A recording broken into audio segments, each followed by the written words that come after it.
Nang simulan ni Elon Musk ang Tesla, kumbinsido siyang pinamunuan niya ang electric vehicle, EV, mundo, noong 2011. Tinawanan pa niya ang isang Chinese EV company na tinatawag na BYD sa pag-aakalang hindi sila magkatugma. Bagamat may mga kakumpetensya ng ngayon na dumarami at dahil familiar ka sa BYD na nasa kanlurang baybayin din. Sa tingin ko ay pinapataas nila ang produksyon ng kanilang dekuryenteng sasakyan. Bakit ka tumatawa? Hindi niya alam na magiging pinakamalaking hamon ang BYD sa loob lamang ng isang dekada. Ngayon, niyugyog ang BYD ang pandaigdigang merkado gamit ang makabagong teknolohiya at mga sobrang abot kayang EV na nakikipag head-to-head sa Tesla. Ito ay may Tesla at iba pang malalaking gumagawa ng kotse na nag-aagawan upang makasabay sa karera ng EV. Kaya, paano ito inaalis ng BYD at ano ang kanilang lihim na diskarte na nagpawis kay Elon Musk? Kahit na sa impluwensya ni Tesla noong panahon ng Trump, dumikit upang malaman at huwag kalimutang pindutin ang pindutan ng pag-subscribe. Ang mga dekuryenteng sasakyan, mga EV, ay mabilis na gumagalaw. Ngunit nangangailangan ng isang bagay na napakalaking bagay para ma-rattle si Elon Musk. Noong unang bahagi ng 2025, ginawa iyon ng Chinese carmaker na BYD. Minsan ay isang maliit na gumagawa ng baterya. Naghulog ang BYD ng isang bomba. Isang napakahusay at murang hybrid na powertrain na maaaring yumanig sa buong mundo ng EV. Nag-unveil sila ng $10,000 electric car at isang hybrid na kayang pumunta ng 2,000 kilometro sa isang charge. Ang mga game changer na gumagawa ng $44,000 hanggang $110,000 na sasakyan ng Tesla ay mukhang mahal. Ito ay hindi lamang isang bagong kotse. Isa itong wake-up call para sa Tesla at sa pandaigdigang merkado ng EV na nagbubunsod ng tech, economic at political shift.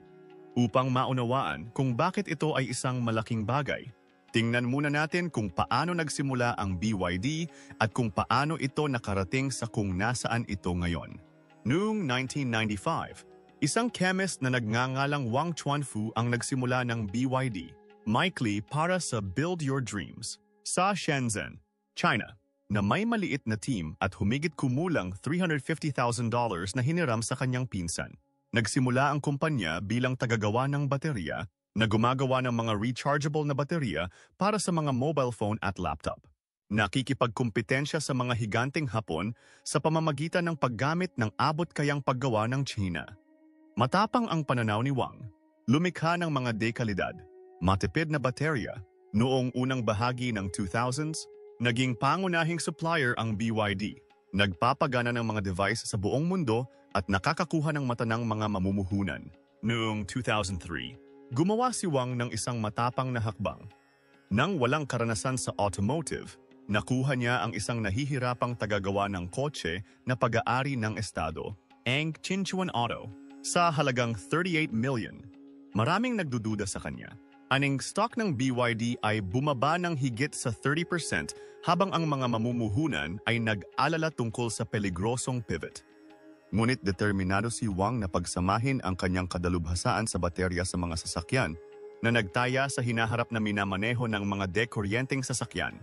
Nag-aral siya ng mga pandaigdigang automaker, nag-dissect ng mga second-hand na kotse para matutunan ang kanilang craft. Lalo na ang paghanga sa mga disenyo ng Toyota. Noong 2005, inilunsad ng BYD ang F3 sedan, isang budget-friendly na kotse na kahawig ng Toyota Corolla. Presyo sa humigit kumulang $10,000. It ay nagbebenta ng higit sa 63,000 na may unit sa unang taon nito na nagpapatunay na ang BYD ay maaring makipagkompetensya sa auto market. Ang tunay na game changer ay dumating noong 2008 nang ipakilala ng BYD ang F3DM, ang unang mass-produced plug-in hybrid sa mundo na ipinakita sa Geneva Motor Show. Sa parehong taon, ang Berkshire Hathaway ng Warren Buffett ay namuhunan ng $230 million para sa isang 10% na stake. Noriana nagpapataas ng kredibilidad ng BYD. Ang gobyerno ng China ay gumanap din ng isang mahalagang papel, namumuhunan ng malaki at nag-uutos ng mga electric taxi sa Shenzhen, na marami sa mga ito ay mga modelo ng BYD. Ang suportang ito ay nakatulong sa BYD na pinuhin ang teknolohiya at sukat ng produksyon nito. Ang pagtutok ng BYD sa innovation ay nagpasigla sa pagtaas nito. Binuo nito ang blade na baterya, isang mas ligtas, mas mahusay na lithium iron phosphate na baterya, na unang ginamit sa 2020 Han EV, ang patayong pagsasama ng kumpanya noong 2022. Ito ang naging unang pangunahing automaker na huminto sa paggawa ng mga gas-only na sasakyan, naganap na nakatuon sa mga dekuryente at hybrid na modelo. Ngayon, ang BYD ay isang pandaigdigang powerhouse na nalampasan ng Tesla sa mga benta ng EV noong 2024 na may mahigit 3 milyong sasakyan na ibinebenta taon-taon. Ang mga abot-kayang modelo nito, tulad ng Qin at Song, ay nangingibabaw sa merkado ng China, habang ang Auto Third at Seal ay nakakakuha ng traction sa Europe, Australia, at India. Sa kabila ng mga hamon, tulad ng mga taripa ng US na nagbabawal sa mga pampasaherong sasakyan nito, nag-e-export ang BYD sa mahigit 70 bansa, mula sa mga electric bus sa South America hanggang sa mga SUV sa Southeast Asia.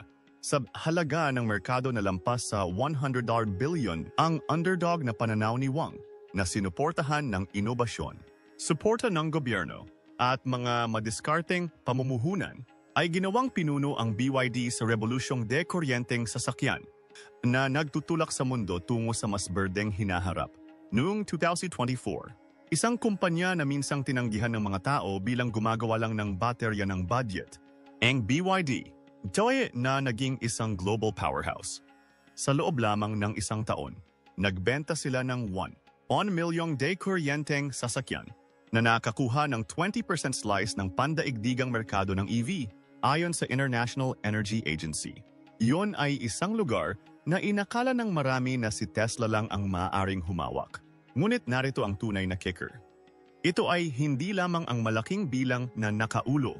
Dito nanalo ang BYD at kung paano nila nilalaro ang kanilang mga baraha, lalo na sa Europa. Sa isang nakamamanghang hakbang, nalampasan ng BYD ang Volkswagen, ang hari ng mga European car maker, sa mga benta ng EV.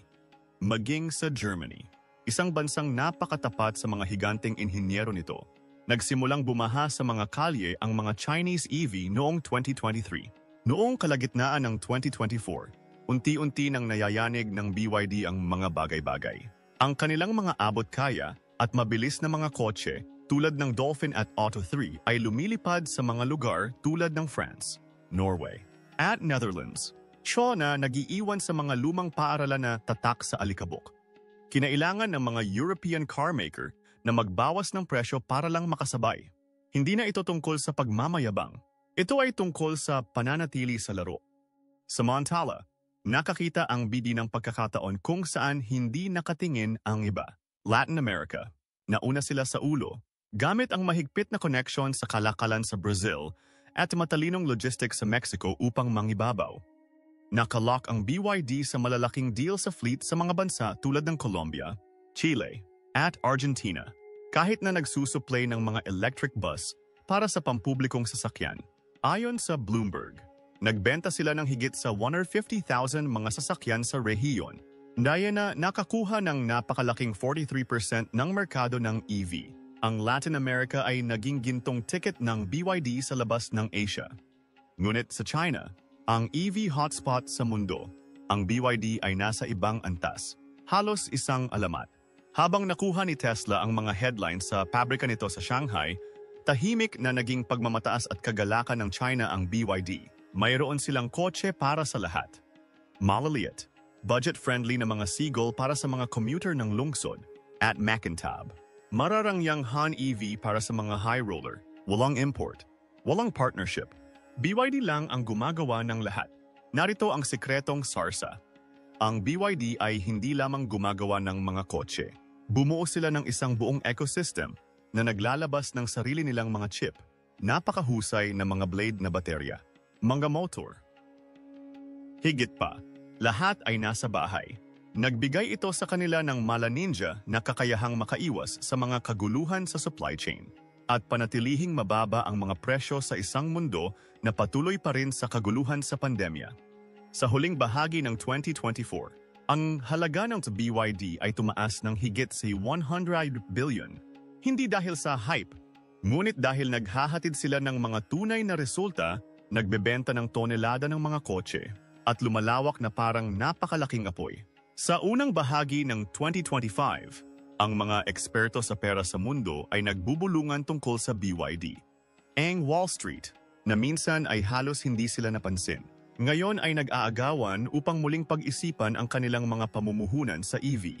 Maging si Warren Buffett, na tumaya ng malaki sa BYD noong 2008 sa pamamagitan ng kanyang kumpanyang Berkshire Hathaway, ay pumunta sa TV noong Marso 2025 at tinawag ang BYD na hinaharap ng malinis na kadali ang kumilos. Hindi na ito basta-bastang underdog. Ang BYD ay isang pandaigdigang higante na nangunguna sa ilan sa mga pinakamalaking gumagawa ng kotse doon. Hindi lang sila sa kwarto. Isa silang dragon na pumailang lang. At hindi pa tapos ang BYD na ikinagulat ng lahat. Noong Marso 2025, inihayag nila ang kanilang pagbabago sa laro ng ikalimang henerasyong DMI hybrid system, isang plug-in hybrid na nagpaparamdam sa mga gas at dekuryenteng sasakyan na parang balita kahapon. Ito ang uri ng tech na nagpawis kay Elon Musk. Ito ay hindi ilang half-baked hybrid tulad ng isang Prius. Ito ay isang mandarin, mahusay, mataas na pagganap na hayop. Narito ang deal. Sa ubod ng sistemang ito ay isang 1. Fiat-litro na hybrid na makina na may 6% na thermal efficiency. Isang world record para sa anumang kotse na maaari mong talagang bilhin. Upang ihambing, ang nangungunang hybrid tech ng Toyota ay umabot sa 41% at ang Honda ay nasa 40%. Ang sobrang kahusayan na yon ay isinasalin sa malaking pagtitipid sa gasolina at nakakabaliw na saklaw ng pagmamaneho. Ang teknolohiyang ito ay nagpapagana sa dalawang bagong modelo ng BYD. Ang Chinel DMI at Seal 06 DMI na maaaring umabot ng kamanghamanghang 2,000 kilometro, iyon ay humigit kumulang 1,240 milya sa isang tangke ng gas at isang buong singil. Para sa pananaw, ang pinakamahabang hanay na Model S ng Tesla ay umaabot sa 405 milya. Ang hybrid ng BYD ay maaaring pumunta mula New York hanggang Chicago at pabalik, nang walang tigil para sa gas o singilin. At hindi lang sila practical. Nakakakilig! Salamat sa isang electric na unang disenyo. Ang mga kotseng ito ay nakazip sa linya tulad ng mga purong EV. Gamit ang gas engine na kumikilos na mas parang isang backup upang mapalawak ang saklaw. Ito ang pinakamahusay sa parehong mundo. Bilis ng kuryente na may hybrid na tibay. Hindi lang nakikisabay ang BYD, ni-rewrite nila ang rules. Pag-usapan natin kung bakit binabaligtad ng BYD ang mundo ng kotse. Ang kanilang star player, ang Seagull, ay isang compact EV na nagkakahalaga lamang ng $10,000. At hindi ito ilang hubad na biyahe. Ang maliit na hiyas na ito ay may kasamang Macintab na 1 pulgada na touchscreen, mga modernong tampok na pangkaligtasan, at isang hanay ng baterya na higit sa mga kotse na nagkakahalaga ng 4 na beses na mas malaki. Ihambing iyon sa pinakamurang opsyon ng Tesla, ang Model 3. Since nagsisimula sa $40,000, iyan ay $30,000 na pagkakaiba.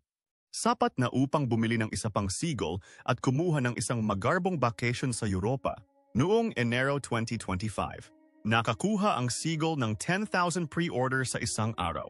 At mas mabilis itong nag-charge at ginagamit ang baterya nito ng mas mahusay kaysa sa maraming mas mahal na karibal.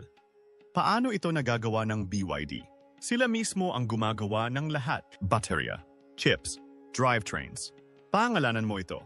Ang all-in-house na diskarte, nits ay nagbabawas ng magastos ng hanggang 30% ayon sa isang ulat ng McKinsey noong 2025. Samantala, umaasa si Tesla sa mga tagatustos sa labas na iniiwan silang mahina sa mga kakulangan sa chip at pagtaas ng presyo. Ngunit ang tunay na henyo ng BYD ay ang kanilang hybrid na diskarte na pumapatay sa pinakamalaking pag-alala sa EV. Nauubusan ng juice. Sa kanilang mga hybrids, kung ang baterya ay namatay, ang isang gas engine assigned papasok.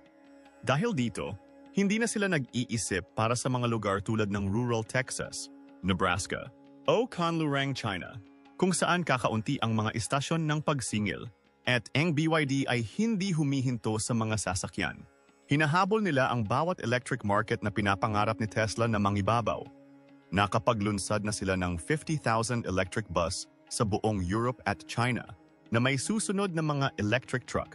Sa pag-iimbak ng enerhiya, sila ang pangatlo sa pinakamalaking tagagawa ng baterya sa mundo na kinokontrol ang 37% ng pandaigdigang production sa 2024.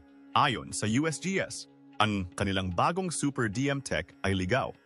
Hinahayaan nito ang iyong sasakyan na kumilos bilang isang mobile power station, nagcha-charge sa iyong telepono, nagpapatakbo ng coffee maker, o kahit na nagpapagana sa iyong bahay sa panahon ng blackout. At ang bilis ng pag-charge, ang mga supercharger ng Tesla ay max out sa 250 kilowatts.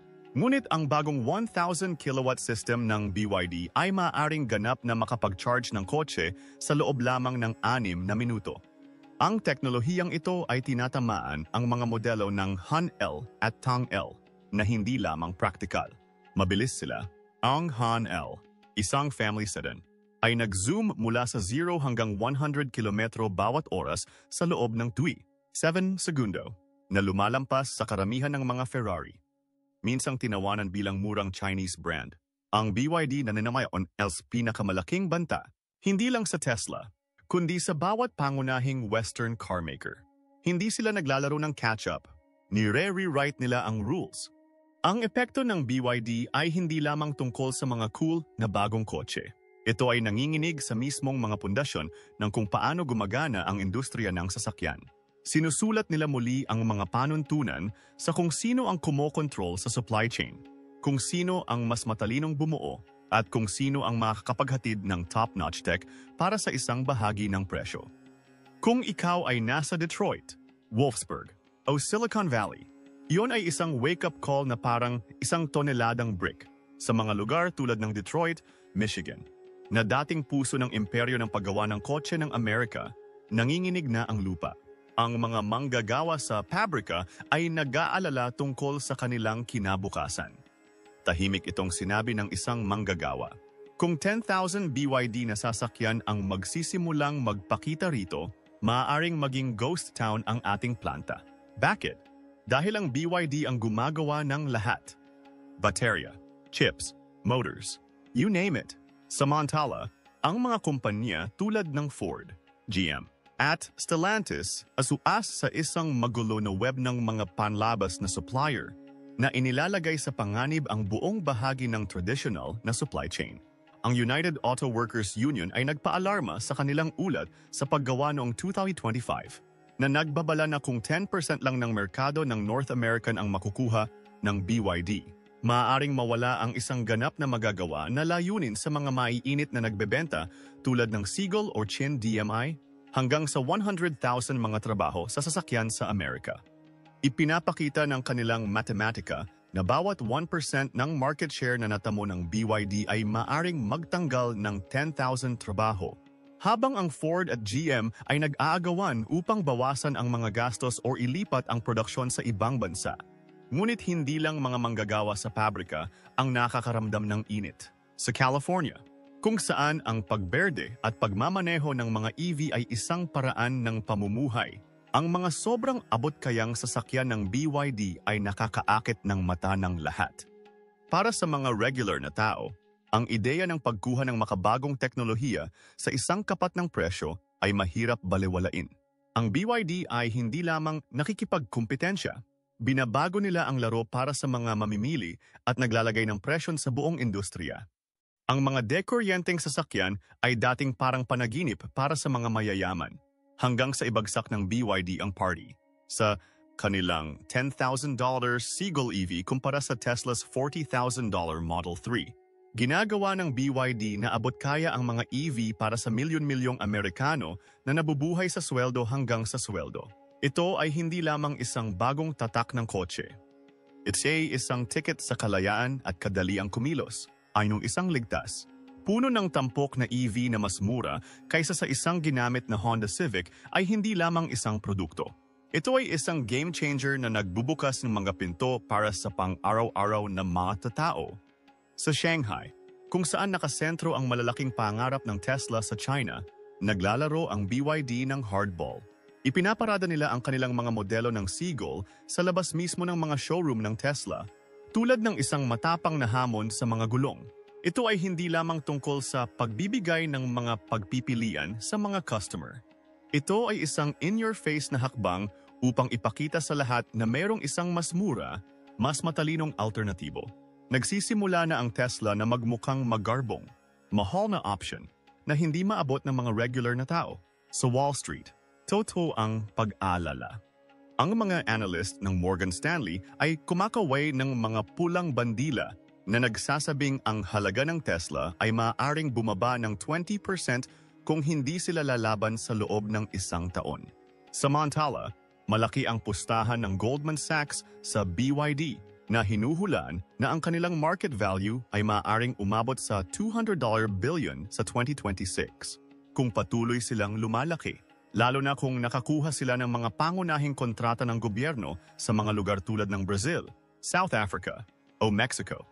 Sa napakalaking Austin, Texas, Gigafactory ng Tesla, tense ang vibe. Sa mahigit 10,000 taon may gagawa, ang planta ay isang powerhouse. Ngunit sinasabi ng mga tagaloob na ang mga ehekutibo ay nagsusumikap na. Bawasan ang mga gastos na may higit na automation at naka-streamline na software. Hindi para magbago, kundi para mabuhay. Kung pipilitin ng sobrang abot kaya at high-tech na mga kotse ng BYD ang Tesla na babaan ang mga presyo, maaaring kailanganin nilang magbawas ng mga trabaho, manalig ng husto sa AI, at pag-isipang muli kung paano sila gumagawa ng mga kotse. Maaari itong magdulot ng mas malaking salungatan sa pagitan ng mga manggagawa at automation. Isa na humuhubog hindi lamang sa Tesla, ngunit sa buong pang-industriya na hinaharap ng Amerika. Sa unang pagkakataon mula noong muling isinulat ng Tesla Model S kung ano ang maaaring maging EV, nahaharap si Tesla sa isang karibal na hindi lamang nangongopya sa kanila. Tinatalo pa sila. Ang 2025 BYD Hybrid ay hindi lamang isang bagong makina. Ni Zing, dapat ko na pahayag na nagpalit ng script sa mga di-kuryenteng sasakyan. Sinasabi nito na BYD's mga EV ay hindi kailangang maging mamahaling mga laruan para sa mayayaman. Nakatali sa magarbong mga network ng pagsingil o nagkakahalaga ng hanggang $70,000 Tesla. Sa halip, pinatutunayan ng hybrid ng BYD na ang hinaharap ay maaaring itayo sa isang pabrika, ibinebenta sa isang maliit na bahagi ng presyo, at higit pa rin sa competition. Para sa milyon-milyong tao, mga nurse na gumiling sa California, mga manggagawa sa sasakyan sa Ohio, mga trucker sa Nevada, mga software engineer sa Berlin, at bumangyago sa buong Africa at Asia. Ang hybrid na its ay isang game changer. Ito ay hindi isang murang knock-off or angkop na gadget. Isa itong practical, may mataas na lakas, at matibay sa hinaharap na sasakyan na maaring gumawa ng mga EV na maaring pagmamay-ari ng lahat. Ito ay hindi lamang isang pagbabago sa merkado ng kotse. Ito ay isang pandaigdigang paglipat ng kapangyarihan. Ang spotlight ay lumilipat mula sa kanluran patungo sa silangan, mula sa Silicon Valley hanggang sa Shenzhen, at mula sa mga pang-eksperimentong ideya hanggang sa mga totoong solusyon sa mundo. Ang tanong ay, hindi. Lalaban pa ba si Elon Musk? Makakasabay ba siya?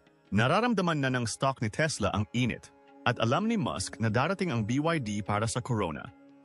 Ang karera sa sampag-nasa at ito ay gumagalaw ng mabilis. BYD versus Tesla. Kaninong hinaharap ang mas maliwanag? Ang dekuryenteng sasakyan, ang lahi ng EV, ay umiinit. At dalawang higante, BYD at Tesla, ay nakikipaglaban para sa Corona. Ang parehong mga kumpanya ay nagtutulak sa mga hangganan ng pagbabago, ngunit ang kanilang mga landas at lakas ay nagmumungkahi ng iba't ibang mga hinaharap. Kaya, sino ang may kalamangan? Hatiin natin ito. Ang BYD, ang Chinese powerhouse, ay muling isinusulat ang EV story ng may affordability at versatility. Ang kanilang $10,000 Seagull EV ay ginagawang naa-access ng milyon-milyon ang electric driving. Hindi katulad ng Tesla's 40,000 Model 3. Ang lihim na sandata ng BYD ay vertical integration. Gumagawa sila ng sarili nilang mga baterya, chip, at motor na nagbabawas ng mga gastos ng hanggang 30% ayon sa ulat ng McKinsey noong 2025. Ang control na ito ay nakatulong sa kanila na magbenta ng 3.7 milyong sasakyan noong 2024 na lumampas sa 1.8 milyon ng Tesla. Ang kanilang 2025 hybrid system na may record-breaking na 46.6% thermal efficiency ay nag-aalok ng 2,000 kilometrong hanay, halos triple ang pinakamahusay na Tesla. Nangunguna rin ang BYD na naniningil ng mga 1,000 kilowatt na charger na nagpapalabas ng mga kotse sa loob lamang ng 6 na minuto, o Shawn, na iniiwan ang 250 kilowatt supercharger ng Tesla sa alikabok. Mula sa mga day-kuryenteng bus hanggang sa mga mararangyang sedan, ang magkakaibang lineup ng BYD at pandaigdigang pagpapalawak sa Europa, Latin America, at Timog Silangang Asya ay ginagawa silang isang juggernaut. Hinuhulaan ng mga analyst na ang kanilang market value ay maaaring umabot sa $200 billion pagsapit ng 2026 kung susundin nila ang bilis na ito. Si Tesla, ang American Trailblazer, ay mayroon pa ring seryosong pagmamayabang. Kilala sa karangyaan at teknolohiya, ang buong self-driving system at makinis na disenyo ng Tesla ay nagtatakda ng mga pamantayan sa industriya. Ang kanilang global brand recognition at napakalaking $635 billion market cap dwarf BYD's $89.5 billion. Ang mga gigafactories ng Tesla, tulad ng isa sa Shanghai, na gumiwanhayad sa 750,000 pounds mga sasakyan taon-taon, ay nagpapakita na maaari silang sumukat. Ngunit ang premium na pagpepresyo at pag-asa ng Tesla sa mga panlabas na supplier ay ginagawa silang mahina sa budget-friendly na pagsalakay ng BYD. Ang pagtuon ni Elon Musk sa autonomiya at pag-iimbak ng enerhiya ay matapang. Ngunit ang mga kamakailang pag-uyog ng stock at isang negatibong 96% na pagbalik noong 2024 ay nagmumungkahi ng lumalaking sakit. Hari pa rin si Tesla sa North America. Ngunit ang kawalan ng BYD doon ay hindi magtatagal. Maaring ang Mexico ang kanilang gateway. So sino ang mauuna? Ang pagiging affordability, hybrid tech, at supply chain control ng BYD ay nagbibigay sa kanila ng mas malawak na abot, lalo na sa mga umuusbong na merkado. Ang inobasyon at kapangyarihan ng tatak ng Tesla ay nagpapanatili sa kanila ng mga piling tao. Ngunit kailangan nila ng mass market na modelo upang makipagkumpetensya. Sang-ayon, ang momentum ng BYD ay hindi mapigilan. Ngunit si Tesla ay hindi wala sa laban. Ang kinabukasan, ito ay electric, at pareho itong huhubog. Ngunit ang pagiging practical ng BYD ay maaring nakawin lamang ang palabas.